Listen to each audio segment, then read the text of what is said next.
Welcome to Equilibrium Echoes, the podcast where we delve into the transformative power of your inner world on your relationships.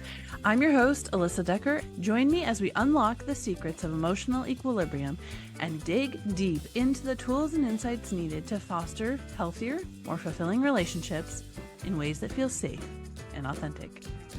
Welcome back to Equilibrium Echoes. I'm your host, Alyssa Decker, and we are fully into season 2 now, and it has been amazing.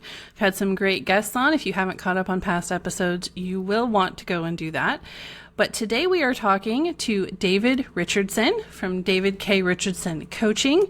He is a school founder and a coach, and I had the opportunity to have a little pre-chat with David and hear just a little snippet of his story. So I'm really excited to hear the full story. We're also going to be really talking about something that I think is really relevant to a lot of us, which is moving from childhood trauma into learning how to trust yourself again, how to trust what your gut is telling you, to kind of lean into what your body already knows, like we have talked about quite a few times here on this podcast. So David, thank you so much for joining us. Yeah, it's great to be here. Thanks, Alyssa. Tell us a little bit about yourself and what you do and how you kind of got into coaching. Yeah, I always like to say I'm a banker turned educator turned coach. And what that means is that I started out my career, I did a little teaching, and then I was scared to death because it's so hard to be a teacher. And then I went into corporate banking.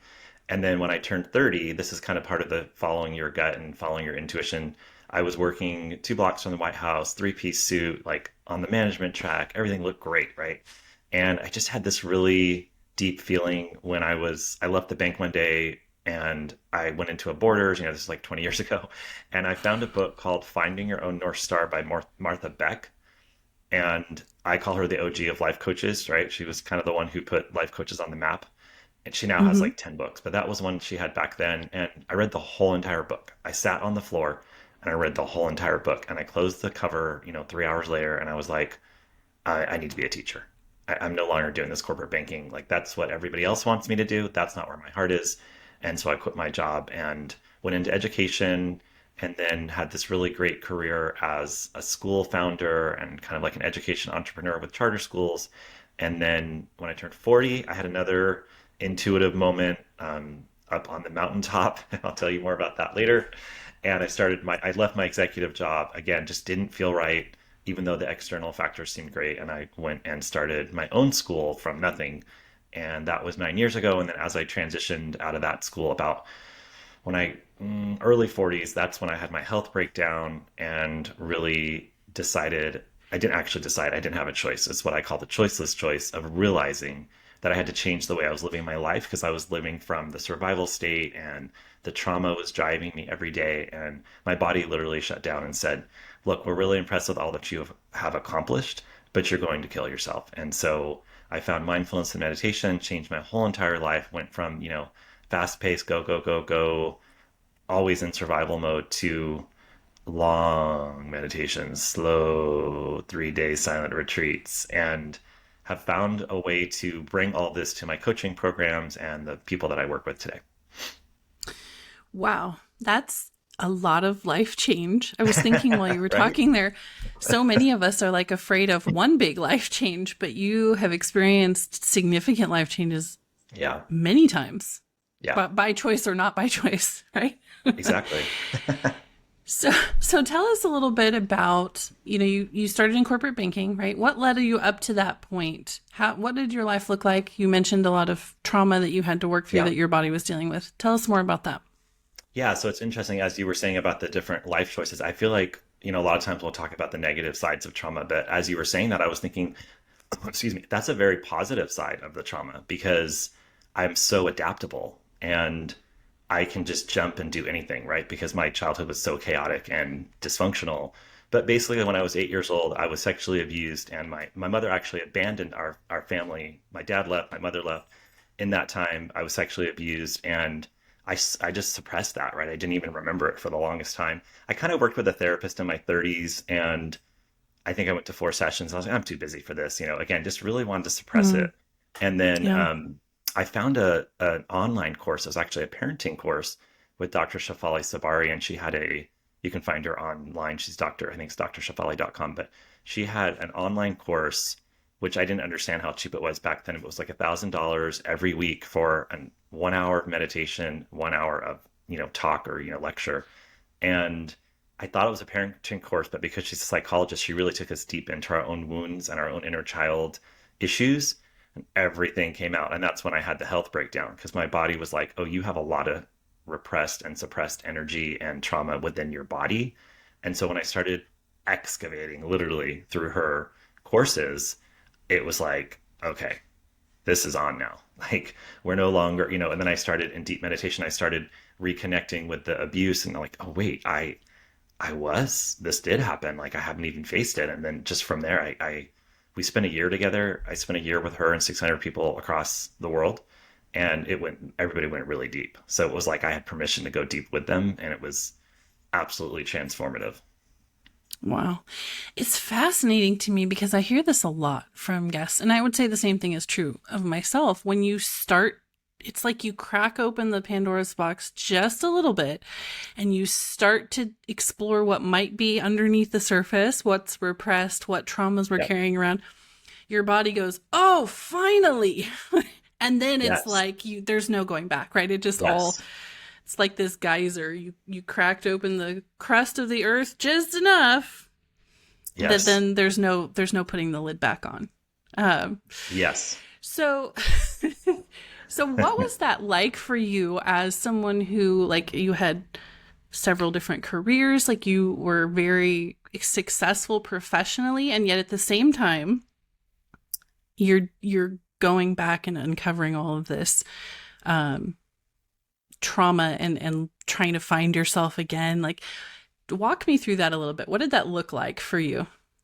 Oh, it's scary. It's super scary. It was so scary. It's terrifying. It was terrifying. But, back to the kind of trusting your intuition, trusting your gut, it felt like I said before, it's like it was a choiceless choice because I had kind of been doing some work. Like I was listening to Richard Rohr, who's a priest that does a lot of work. He's a priest, but he's like very left leaning. So he's not necessarily like a Catholic priest, but he's still, anyway, the point is I started listening to Richard Rohr and he works with like men in prisons and he was talking about the toxic masculinity crisis. And, so I was doing that kind of work and I was starting to kind of just tease it a little bit. And then it was, the way I joined the Shafali course was a perfect example of, again, just following intuition. Our friends had come over to visit and they said, hey, you should take this course. And I was like, $1,000, that's a lot of money for an online course. And then she's like, well, just watch the first, because it was like a month in, she just watch the first hour, the first course, the first lecture. And then I watched it and similar to the Martha Beck thing, I was like, I'm in. And so it's like, I knew there was a knowing within me that it was time. And Richard Rohr actually talks a lot about the second half of life. And, I was about 40. So he talks about kind of, the midlife crisis with the sports car and the whatever it may be, that men and women have different versions of it, but having a midlife crisis. And he really likes to work with people that are in their second half of life. So I was right in that second half of life phase. And it just I just knew that I was ready to really face the pain that I had ignored. And, life, the universe kind of just paved the way for me and just showed me like, okay, here's Richard Rohr, here's this course. And then from there, it's like you said, the Pandora's box. I just started finding all these different courses, modalities, teachers, and I had just delved into this totally different world. And I ended up, when I got sick, at the school, my board chair said, because I was the founder and executive director, he basically said, you're not working here for a while. So I took, he basically put me on leave and I took 6 months off. And in that 6 months, I had the space, right? Because a lot of us don't have the space. So again, life, universe has showed me like, okay, now we're going to give you the space. So 6 months of sitting at my house, listening to different things, reading different things. And it was treacherous, but it was like, I just had this knowing and this feeling like if I keep doing this deep work, the other side will be so amazing. And that's what a lot of the teachers that I followed said. They're like, it's the breakdown leads to the breakthrough. And, there's no, the pain is the portal and all these things that they were teaching me. It's like, you got to feel the feelings. You got to face your, whatever you want to call it, your trauma, your pain. You got to face it and you got to love it. And you got to don't go around it. Just go right through, in and through. And your life will never be the same. And that's exactly what happened. Yeah, it's really true. And most of us, I think, are kind of unwilling to go there until we have to. And Yeah. I hear in coaching, I hear that it manifests for different people in a lot of different ways. For me, in a 19-year abusive relationship, what happened for me was the last year I started having panic attacks every time I had to go home. And my body was just like, yep, nope, we're done. We're not doing this Yeah. anymore. And so I think, but we get to this place where our body's like, that's it. We can't do anymore. Like, either you fix this or things are going to fall apart. And then Yep. we have the choiceless choice. I love that. Yeah. I love that phrase. Yeah. So, so when you talk about trusting your gut, like you use that phrase when we talked earlier about going from childhood trauma to trusting yourself. Yeah. What does that mean to you? How do you explain that? Yeah, it's, as I was explaining through the healing journey, it was a lot of trusting your gut, like the professional decisions to leave my job. And so what I really believe is that we all really kind of know the answer. And we get so many clues to your point of, the body keeps score. I think there's a great book. I haven't read it, but everyone tells me I should. But your body knows, your heart knows, and your gut, we call it gut. It's the gut. I call it the leader gut, or depending on, how you want to frame it. But there's a part of you that just knows. And Mm-hmm. I think that we have been taught to ignore that, right? We've been Yes. taught like, find the evidence. It has to be logical. It has to be factual. And so somehow I've always had that like really, it's called women's intuition, but as a man, I've always had this really deep intuition and this kind of feeling, and everyone has it. That's the other thing. Some people think it's like, oh, certain people are more psychic or intuitive. It's like, no, we don't have to play that game. Everybody has a North Star, the true North, as Martha Beck called it, and we really know. And so it was this liberation and this permission that I had when I started doing the healing, that then it's like, oh, wow, like now I can reconnect with that part of me that I really knew so well, that, that 8-year-old or the 5-year-old. It's just like, I have a feeling and I know it. And I just started playing around with it because I was like, let's just see what happens if, I don't know, this is again intuitively. I was just sitting in a meditation and it was like, here's your 30-day challenge. For the next 30 days, every time you get an intuitive feeling, you're going to act on it. And I was like, whoa, that's going to be interesting. And it was Yeah. super fun. Like, I'd be like, oh, call somebody from college. Okay, hey, I called them and they're like, oh my gosh, I'm looking for an educational consultant. You're perfect. Or like, call, Wow. message this person on Facebook. Hey, we're doing a life coaching symposium and we need you to come in. So it was kind of like, it was so liberating. It's like my logical brain needed that evidence to show, you can follow your intuition every day.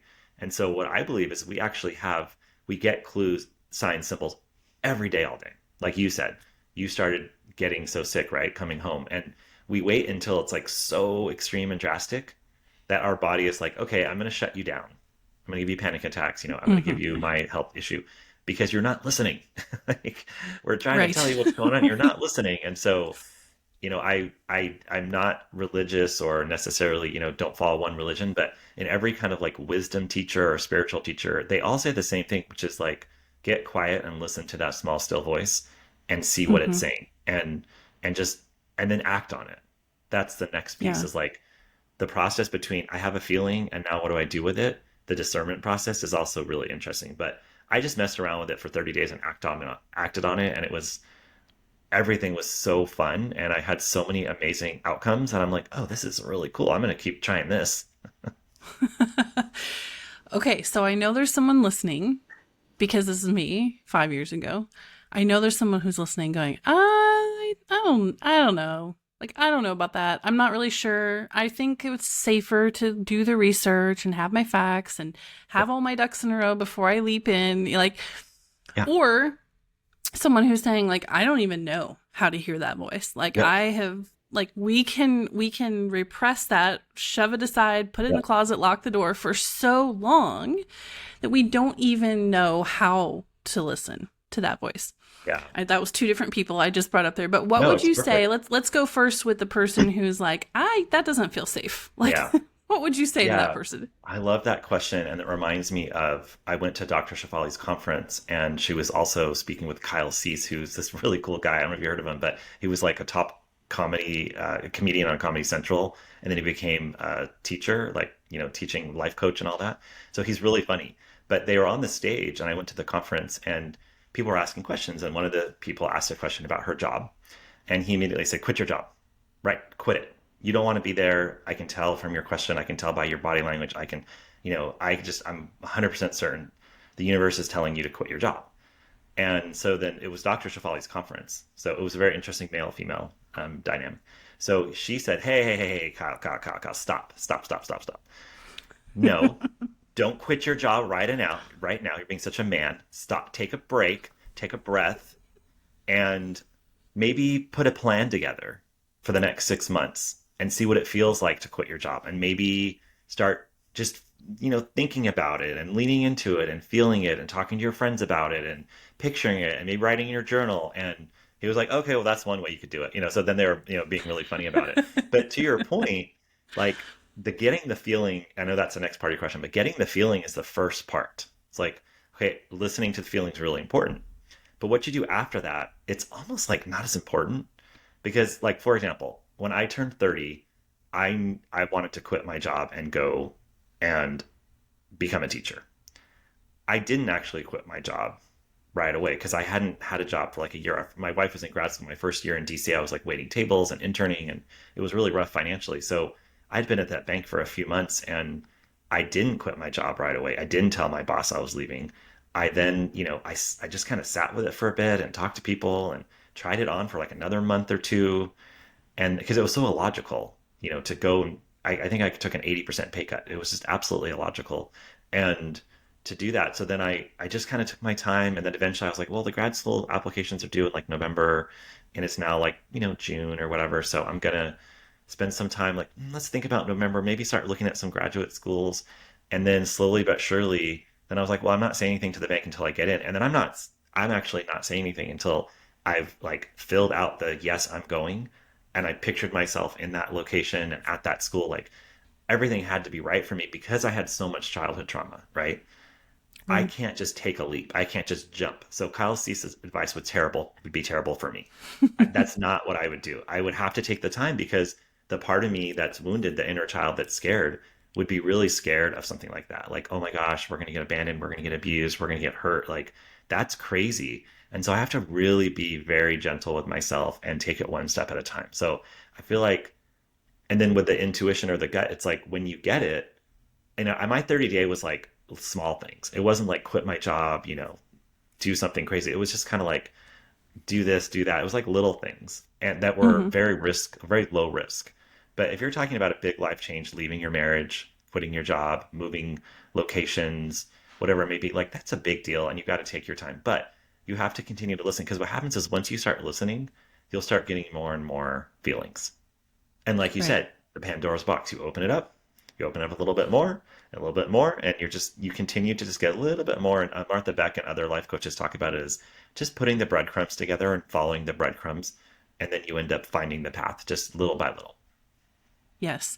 Yeah. So for some of us, me talking to myself here, the key for me was really just, I had to actually reassure myself just because I'm listening now doesn't mean I actually have to take the action because it felt very impulsive and risky. And, but as I took those little actions, like you're saying, I started to learn to trust myself more and more.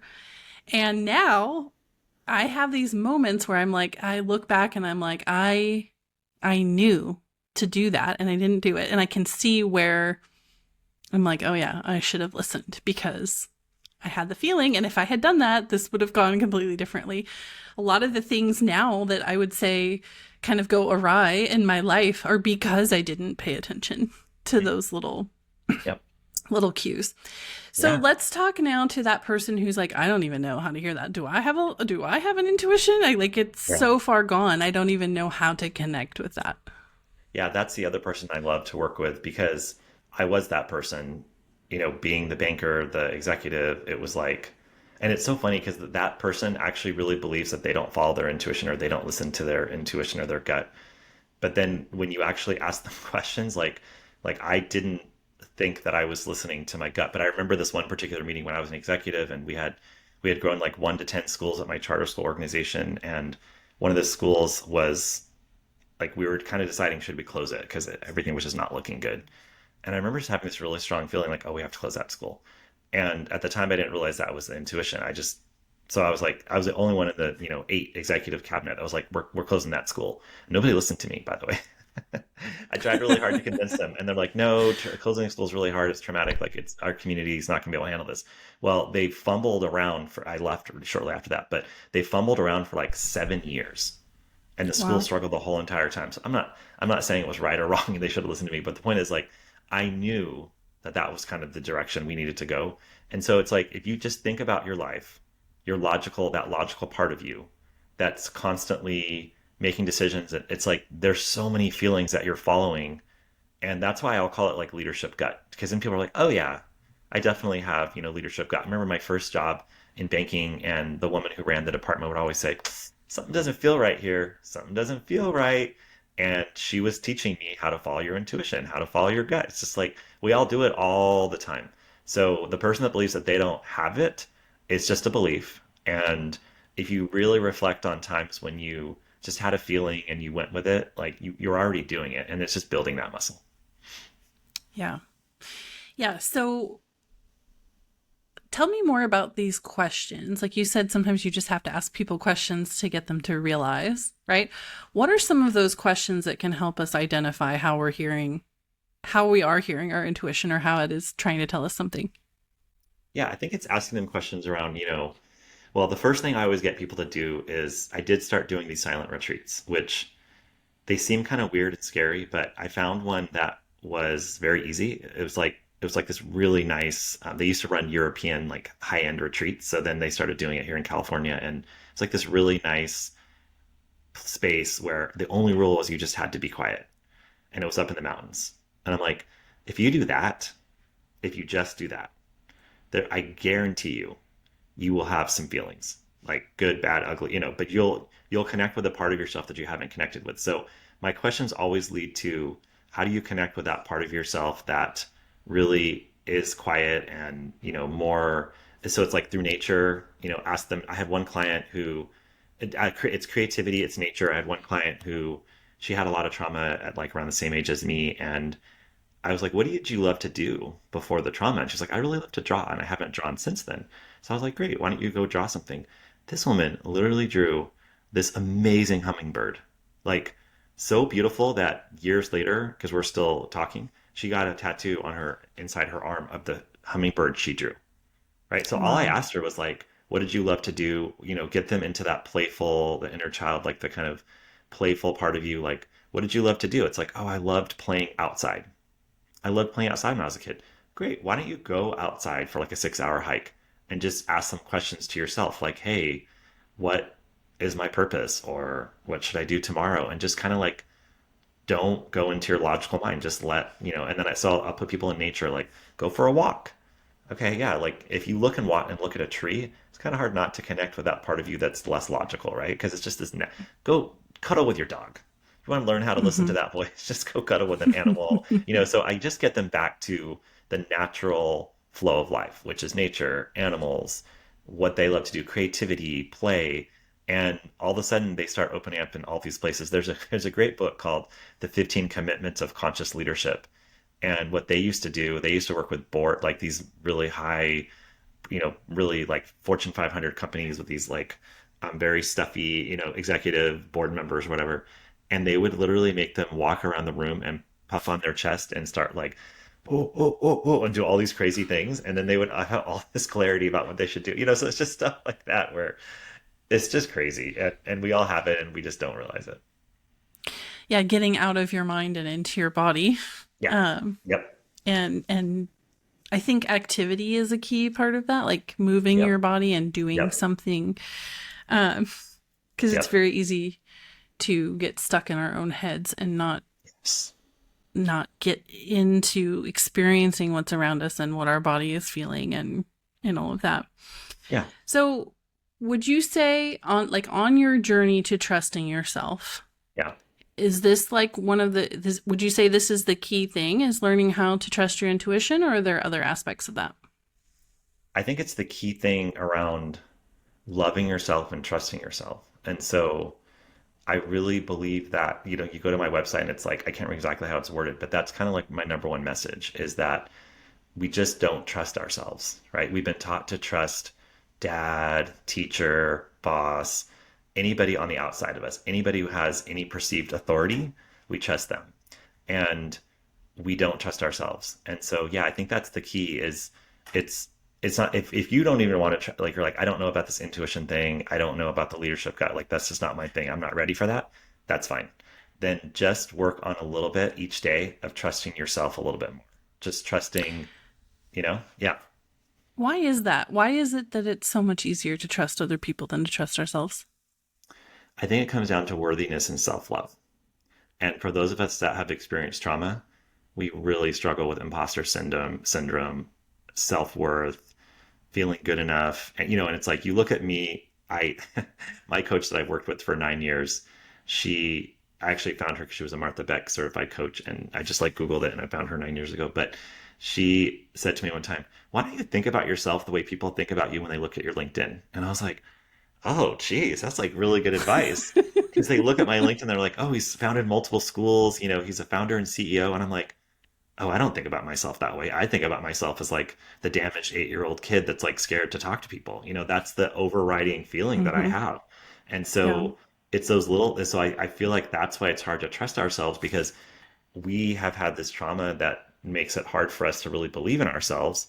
And then we're taught that someone's always going to save us, or we have to go and pay thousands of dollars to Tony Robbins or fill in the blank, guru or whatever. And so we don't actually believe in ourselves because we've had experiences that show us that we shouldn't. And then everything is reinforcing that belief that you shouldn't trust yourself. Yes. And I think it also sometimes feels safer because we feel like if things go wrong, we have someone else to blame Yes. Yes. Precisely. other than ourselves. But Yes. that really comes down to taking personal responsibility Yes. for our lives and our decisions. And I also think there's this big element of learning to not be afraid of failing or of making mistakes. Yes. Talk about that a little bit because we get so caught up in like, what if this goes wrong? Like, Yeah. how do we move past that and start taking a little bit of risk? Yeah, that hasn't been a problem for me, and I feel like our trauma manifests in different ways. I think because my dad was so crazy and always had like multiple different businesses that were failing, actually, that he kind of modeled for me this behavior of just like always taking risk and not following rules and stuff like that. So I guess I got lucky in that respect, but it feels like just taking one step at a time. And I think if you can really believe that everything's happening for you, that things are here to teach you and things are here for, so like you were saying, it's really hard not to take on the victim mindset. It's just really, really Mm-hmm. hard. So you Yeah. start to evaluate your life and you ask yourself, when did I make myself a victim? And it's probably like 500 times a day. You're like, oh my gosh, it's too hot today. I can't believe it's so hot. Oh, I can't believe that, my appointment is the person's 5 minutes late. I can't. And you're constantly making yourself a victim in life. Right. And so when you start to really feel like I'm just gonna believe in myself a little bit more, I'm gonna work on not being the victim, and then you just take the small steps. That's like the number one advice. It's kind of been a theme here is take the small steps, what Martha Beck calls the turtle steps. Just take the turtle steps, and Mm-hmm. you're like, "Ah, it's too risky to do this, but you're like, you know what? I'm just gonna take a small step. I'm gonna take one Yeah. step. Like I always coach people, I say, get clear within yourself, right? Once you're clear within yourself, it becomes a choiceless choice. You're like, I have to take the step. Like I could not have stayed at that bank for, maybe Mm-hmm. I could have stayed there for 5 years, but eventually it was like something bad was going to happen if I did, right? And so that, and it's if you're not ready to face that full like, oh my gosh, I'm going to quit my job or whatever, but like where you're settling for mediocrity, where you're settling, and we could talk about the inner child work that I learned from Dr. Shafali, who's really big on inner child healing, but I literally soothe my inner child every single day. Like that 8 year Mm. old boy that's scared to death and, freaking out and worried about everyone taking advantage of him.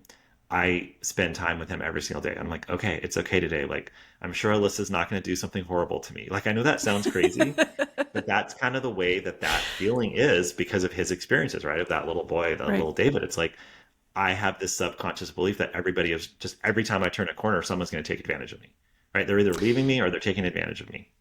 Yeah.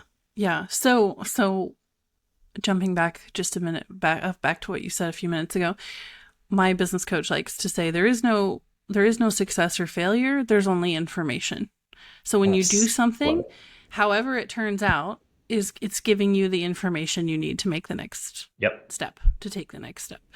And that was that was really freeing for me, because it was like, well, if I do this thing and it doesn't work the way I want it to, all that is information on how Yep. I to, love it. to take it another step, or to redirect, or whatever. Yep. Okay, so I do want to talk about this inner child thing, because one of the things really that is interesting about what you just said is that I think a lot of people have this idea that once we do the trauma work and we heal from trauma, that inner child is fine. Everything's good. And you're the first person I've actually heard talk about this. Even though you've done the work to heal past trauma, you still have to soothe and talk to that inner child. So tell me about that, because that you presented that in a different way than I've heard before. Yeah, you can think about it as a spectrum. And one of the teachers I followed, I loved this analogy she shared. She said, before she got really deep into her healing journey, there was this voice in her head that was like screaming at her, like, you're not worthy.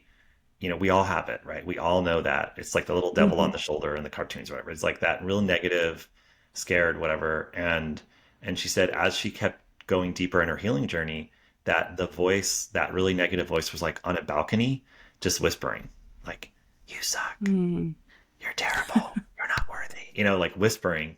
And so that's the way I think about it, is like it's a spectrum. So that voice used to be screaming at me, and it was always like this battle, like, be quiet, like, I'm good, it's okay. And you're just constantly battling with this part of yourself. And as I like really opened up my heart and started just going into the healing journey, then now it's like the voice is still there, but I have tools and strategies to manage it. And so it's whispering in the background. And I pretty much wake up every morning with like some negative thoughts about like, why are you doing this? What's happening? And that's when I just like take a deep breath, put my hand on my heart, and breathe, and be like, okay, I get it. Like, if I had experienced what you experienced when you were 8, I would also be worried about the world, right? Like, so I think you have to constantly stay in touch with that part of you. And it's a journey. So, like you were saying with the Pandora's box, as you go into the healing, there's always more to be healed. You're never fully healed. And we want to, Mm-hmm. the logical mind wants to say, okay, I've done the inner child work and now I'm healed. And it's like, sorry, like you're going to be healing until the day you die. I'm sorry to be the one who tells you that. At least that's how I look at it. It just Well, gets and better. It's easier. it gets easier, yes. But there's also constantly traumas being new trauma. Like, things are Yes. constantly happening. I don't want to make it sound like every day is traumatic, but like as we go through our lives, we're not Yeah. going to avoid No, being hurt. We're not going to no. avoid, having these things and having to deal with them. But what happens, I think, is that we get the skills, we Yes. develop the skills to deal with those, to heal them, to not shove them down inside for Yep. 30 years. Exactly. And then we can move on faster, we recover faster, that sort of A thing. hundred percent. 100%. And what I always tell people is, so a lot of the work I did with Dr. Shafali, because she's a psychologist, is really examining your triggers.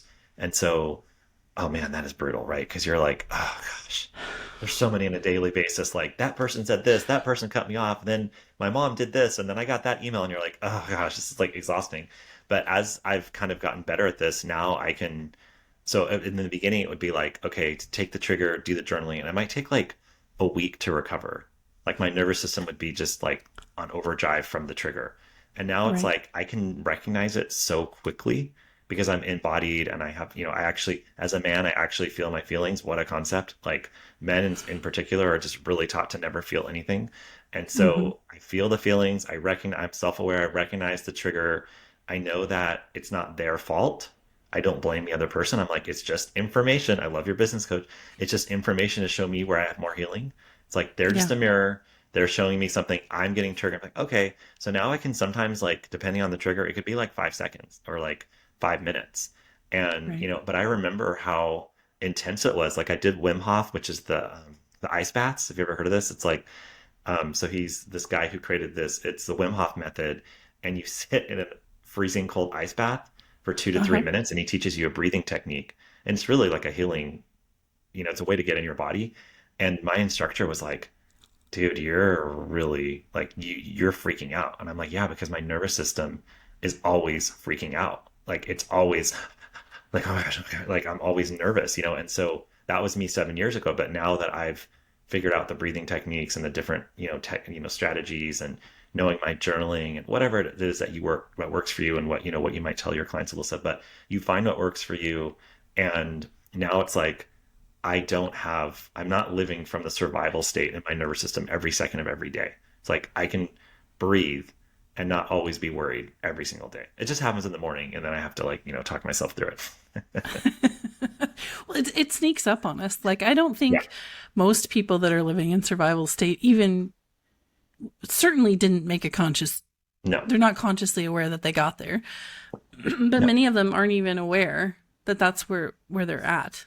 Yeah. And I liked that analogy that you gave of like just feeling like you're constantly shaking and nervous and on edge on the inside. And I think sometimes we're so conditioned to just press on to the next thing, like the next activity, the next meeting, the next whatever. We don't take the time to even stop and acknowledge that's what's going on, much less to actually dig into what is going on here. And when you were talking about triggers, that goes back to, I think, to this part of the conversation about taking responsibility and not being a victim. Because if you're in victim mentality and you're triggered, you're going to find it very easy to just blame someone else for that trigger, right? Exactly. Exactly. And, as you were talking, I was thinking about the fact that you'd asked me, how do we get in touch with that small, still voice, or that kind of leadership gut? And it's feeling your feelings, right? So I'm a big proponent of emotional intelligence. And I always say with hiring leaders, in my other world, that the ones that are most self-aware always become like, they're always the best hires for me. I'm like, oh gosh, that leader's amazing. It's because they're self-aware. And so if you can really be aware of your feelings, your triggers, and again, take responsibility, own it, don't be a victim. It's like, I'm owning the way I'm feeling right now, and I'm feeling it, and you don't bypass it. And that was the biggest switch for me, is I think because as a kind of a sensitive male, as a child, it was like, oh, if you're sensitive, people are going to take advantage of you. And so my Right. kind of subconscious belief was, okay, if I really stand up for myself, or if I'm, true to myself, or I speak up, or all that, like mom's going to leave, something bad's going to happen. And so I built this belief that you just stay quiet, you don't say anything, and then you shut down the feelings. And so opening up the actual feeling, like feeling the feelings, absolutely changed my life. And it was so against everything I was doing, just kind of organically. It was like, it's against what your body wants to do. Your body just wants to feel it and let it flow. And we're really good at like shoving it down, and then bypassing it, and then over analyzing, right? And being in our Mm-hmm. head, and thinking about it constantly over and over and over and over and over. And we have tons of negative thoughts, and it's it can be rough, but if you have the right tools, it's not as bad. Right. So what are some of those tools? Because I think sometimes we get really afraid that if we open the Pandora's box, sit with those feelings, we're going to get flooded, we're going to get overwhelmed, we're not going to be able to, like it feels a little bit like we're going to fall down in this sinkhole and not be able to get back out again. Yeah, no, I think that's really valid. And I think that's the fear that, like I said, my 8-year-old self would have. It's like, no, I'm not going down that path. You want me to relive that? Are you kidding me? And so it's really about taking those small steps and just believing a little bit at a time. So, for example, your mind's going to say, like for me, I had not faced the sexual abuse, right? And so my mind was like freaking out. Like in the meditation, it was like, you don't want to face that. Like, come on, that's painful. And I just kind of ignored it for a while. I really did. And then like I said, this class I was in was teaching us how to meditate every week. And every week it would be like, I'm saying that I'm touching the back of my head, like in the back of my head, it would be like, deal with it.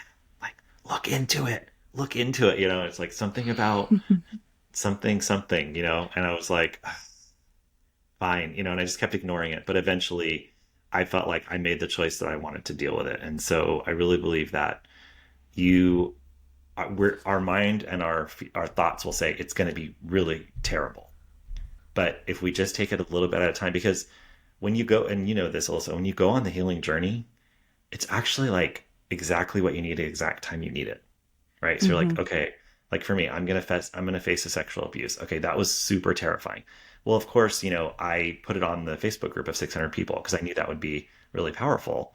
And what Mm-hmm. happened? Like 10 people reached out to me and said, oh my gosh, thank you for saying that. Like, I'm also going through this and I've never faced it.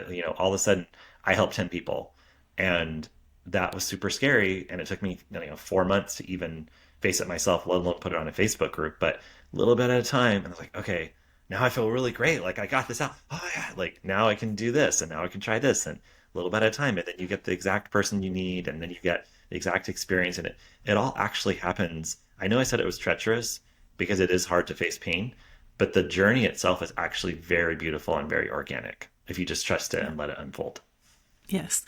And the beautiful thing about what you just shared there about sharing in this Facebook group is the best antidote to that shame that we carry with us is to expose it and to talk about it. That Yes. is the best way really to Yep. start dealing with shame is to, Yep. and we're so afraid to do that, but I Hmm. think a very large percentage of the time what happens is when we share out the things that we're ashamed of, Hmm. not only does it set us free, but it does help other people. Yep. And the majority of the time, I think the fear that we have of how people are going to react is completely unwarranted. Like I Yep. very rarely see places or time or situations where people are sharing their most painful or shameful things and people respond in a negative Yeah. way. Like I for the most 100% part, agree. people are very good about coming and supporting and embracing us when we're in those moments. Oh, absolutely. And I was going to share my wife has a great coach that she works with, and she always talks about, when you're going to say something controversial, that you just literally work through all the scenarios. Like, okay, they're going to Yes. say this, they're going to say that, and you just kind of like breathe into them. So whatever happens, you're like, oh, okay, I've already worked, my body's already worked through that one. Right. And then I was Yes. going to say around the me sharing my this thing that I hadn't even faced, right? It was like started with the Facebook group and that was like really scary. And then I got all this positive feedback. And then as I was sitting there, I'm like, oh, one day I'm going to be on podcast just talking about it without any reaction. And I don't know if you can tell, but I don't have a reaction to it. It's taken, Right. 7 years or whatever, but it's like I can just say it out loud now in a public space. And so then when I had a podcast 3 or 4 years ago, I was actually recording, like doing a voice memo because I did tons of walking through the healing process. Like I would just walk, walk, walk, walk, like exercise. Like I had to move the energy. And so I was doing this like voice memo I was doing like a leadership talk and I was just practicing it. And in the beginning, I was like, yeah, it was like in the intro, I was like, yeah, I was molested at 8 years old. And then I ended up just putting that on my podcast. Like I had to talk to myself for 25 minutes. And you're not going to be surprised that this podcast episode was like my most downloaded one. Not because I shared that crazy story, but because I was so authentic. I didn't care who was listening. I was talking to myself. Right. And so, and then from there, it was like, then I met, people. I went to Toastmasters just to practice public speaking. And one of the women there was also a survivor, right? And so she and I became really good friends. I'm like, how is this possible? It's just like everything's coming together for me.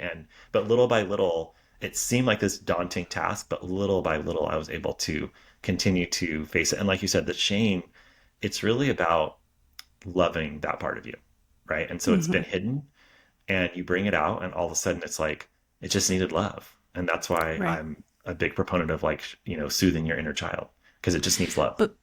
But because you don't love that part of yourself, you're convinced kind of by default that nobody else Yes. will either. Bingo. Right.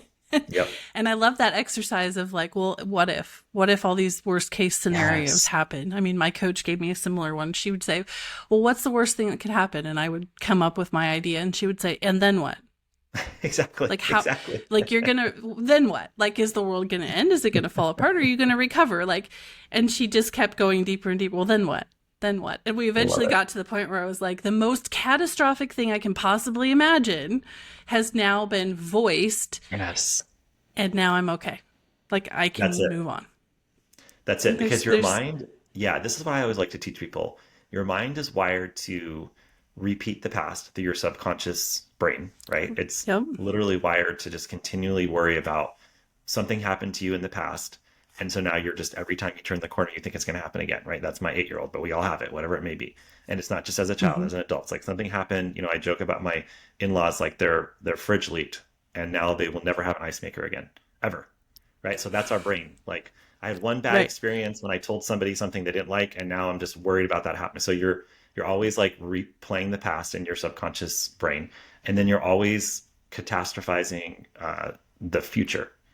Like if I say this, if I do this, so that activity allows you to override the brain's natural processes and basically Hmm. be like, oh, well, I just went through all the scenarios and it didn't seem that bad. And then my coach said, well, what's going to happen after that? And you're like, oh, I'm not going to die like my subconscious brain thinks, right? Right. My subconscious mind's Right. like, you're going to almost be dead. Like, don't do that. Don't.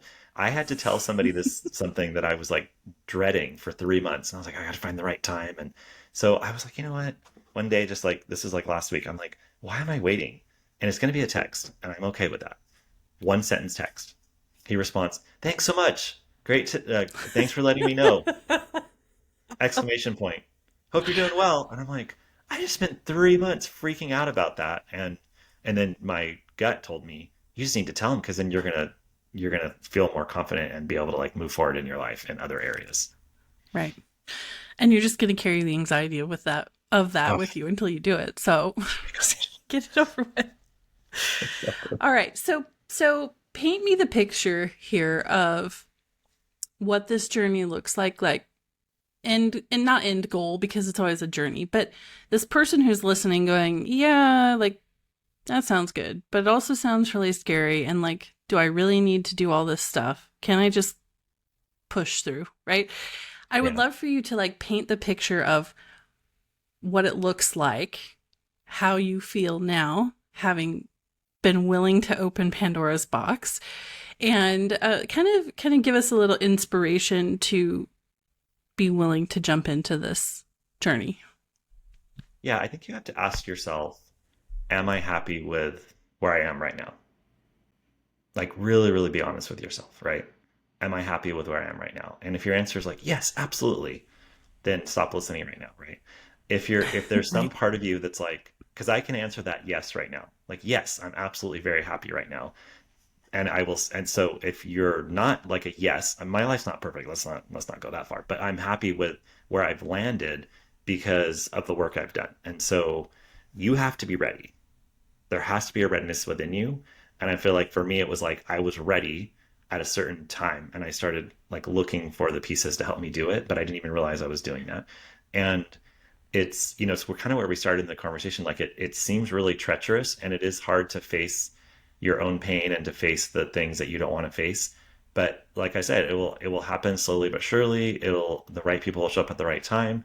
And I think that feeling, like the feeling that I had just from sending that one text last week, or the feeling of saying on my podcast, like, yes, I'm a, sexual abuse survivor, or the feeling of leaving my job, taking the plan and then walking out that door. Let me tell Mm-hmm. you, that feeling is so much better than what you're feeling right now. It's so much better. And again, your brain is wired to literally tell you all the things that are going to go wrong. And Right.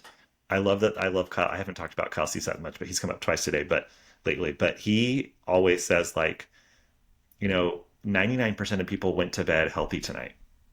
And if you ask your brain or the news, like, what's going to happen, you would think that 99% of the world is like dying or killing each other. It's because he's a comedian, Right. so he has really funny lines. But basically, he says, your brain is wired to think about all the bad things. That's how we're wired, so that we don't get killed in the jungle or whatever. Like we're wired to worry about this, to be safe, and to worry about every single thing. So you're going to be sitting there and being like, I'm not happy right now, but then all your thoughts are going to say, yeah, but then your house is nice, or this is nice, or that job is secure, or well, he's not that bad, or whatever it may be. You're going to come up with all the reasons to basically stay married or stay intertwined with mediocrity. And if you're Right. interested in a better life and you're interested in really moving, at least moving towards the best version of you and being able to say, I'm happy, then just take it one step at a time, because I cannot tell you how exciting it is when you start liberating these parts of yourself that want to be free and that want to live your best life. It's amazing. And I think you can speak to this too, Alyssa. Absolutely. Absolutely. Yes, your brain is wired to protect you and it will give you every worst case scenario. But I think we could kind of sum this up in one sentence. It's not going to kill you. Yes. Nothing about this work will kill you. It just might be a little painful to get there. Yeah. But what's on the other side is absolutely worth it. Yes, and you are in charge, right? You're not the victim. So some people Yes. like to rip the Band-Aid off, and they're going to be like, I'm going for this for 3 months and I'm ripping it off. And other people are going to be like, oh, this is going to be a slow 10-year journey, whatever. Like you get to decide, and it's moment by moment. I'm like, okay, I can't believe I just shared about my personal story on a Facebook group. What is going on here? And there's a lot of coaches talk about the change back attack or the vulnerability hangover. You're going to have these things you have to work through, but then you work through that, and you're like, oh, now I'm ready for the next thing, and you just take it one Right. step at a time. I mean, it's totally possible. Human beings are completely amazing and able to do really amazing things when they're ready. Yeah, and I would say for me, almost, well, no, I would say every step that I've taken, when I've come through it, my thought has always been, oh, that wasn't as bad as I thought it was going to be. Yes. Like Yep. getting over that hurdle of being willing to go there is often the hardest part. Yep. And taking that step. So, It doesn't have to be a big yes. one, just a small step. And then you're like, I'm ready. I'm ready. And once you say I'm ready, it's going to be amazing. Yeah. Hold on to your hats. It's going to get fun. Exactly. Oh, what a great conversation. Thank you so much for taking the time to join us today and share your story and all of this really, really important information. I think that's going to help people and support them in their journey. Tell us how people can connect with you and what it kind of is that you do on a day-to-day basis, how they can work with you. Yeah, well, based on my story, I'm sure you're not going to be surprised that I actually have multiple things going on. So I do the coaching, and there's multiple angles on that. Like I do leadership coaching, I do life coaching. I also my actual most of my job is working in schools and educational consulting. But the easiest way to find me is davidkrichards.com. And I do have a guide on that website that will help you follow your intuition and learn how to trust yourself. And so that's free, and you can just go and download that off the website. But yeah, it's the easiest way to find me. Or I love to talk to people. So David at davidkrichards.com. Like you, Alyssa, I'm sure it's like we want to help everybody now, but we have to know that's not our job. But if someone's ready to talk to me, I'm not trying to save everyone because that's something that I've learned. Not everyone's ready to be saved. But if Right. you're willing and you're ready, then send me an email, David at davidkrichards.com, and I'd love to get on the phone with you and just chat about life and all that kind of stuff. So I'm happy to connect with anyone. Perfect. And it's been great talking with you. Thank you. Yes, you too. Well, I will put all of your links in the podcast description, as well as a direct link to that freebie, the guide, so that people can go and download that. Nice. And if you're brave enough to put your email in the podcast notes, we'll do that too. Thank you so much for being here. I really appreciate you taking the time, and it's been a great conversation. Thank you so much for having me. Thanks for joining me for another episode of Equilibrium Echoes. If you would like to learn more about the podcast, visit www.coachingwithalyssa.com/podcast. And while you're there, book your free consultation and download the preview of my new book, Marriage is Hard and Other Lies I Believed. I'll see you in the next episode.